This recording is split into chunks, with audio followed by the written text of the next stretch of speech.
Sunog naman ang sumiklab sa mga kabahayan sa San Antonio sa Quezon City kaninang umaga. Sa ulat ng Quezon City Fire Department, aabot sa 50 hanggang 60 mga kabahayan ang tinupok ng apoy at halos 200 pamilya naman ang nawalan ng tirahan. Narito ang ulat ni Val Gonzalez.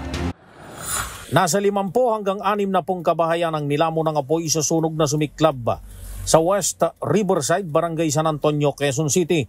Sa report ng Quezon City Fire Department, nagsimula ang sunog dakong alas 8:30 ng umaga at dahil sa mabilisang pagkalat ng apoy at yari sa light material sa mga kabahayan, agad na itinaas ay kalawang alarmang sunog matapos lamang ang 9 na minuto.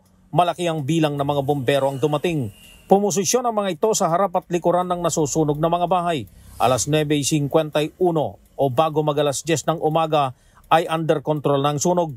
Isa sa binantayan ng Bureau of Fire Protection ay ang isang malaking tindahan ng LPG na bagong bukas. Katabing-katabi lamang ito ng nasusunog na malaking compound.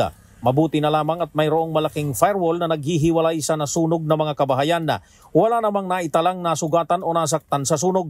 Ayon kay Barangay San Antonio XO Nestor Dimacali, nasa halos 200 pamilya ang nawalan ngayon ng bahay. Sabi ni Dimacali, isang lalaki na alias Rasul ang hawak ngayon ng barangay dahil sa hinalang sinadya nitong sunugin ang kanyang inuupahan.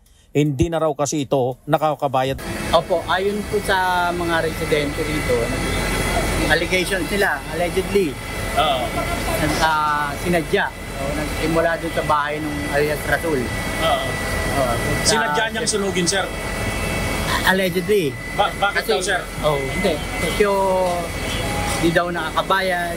Lahat to, ayon lang sa residente. Di daw nakakabayad. Pero sa ngayon ay inaalam pa ang tunay na dahilan at kung magkanong halaga ng pinsala sa sunog na umabot sa ikalawang alarma. Para sa MBC TV Network News, ako si Val Gonzalez, una sa Pilipinas, una sa Pilipino.